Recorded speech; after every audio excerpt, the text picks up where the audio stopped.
itang kalpan. Hindi niya ipikiran ka, hindi niya ipikiran ka, kaubo ka, dinapipikir. Sa daatong kadiwangan, nasa kanamumukan nugon na ayaran ng koreka, na iya apipikiran ka, na ibaara o tarinte. Kauba katarintiki, na mapayong akong tao, namasak ka na narasaya ako.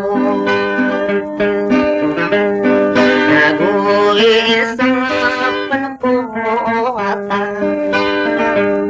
na upang mandarate ka, na magparang din akong kasakan na rasaya ko. Nag-uwisapan na pananawan,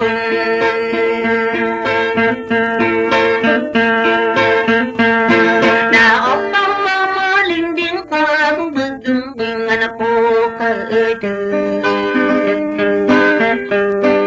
Nasairik di ka akawan, nakadala ang say kasibago. Nakuta ang kasibudan,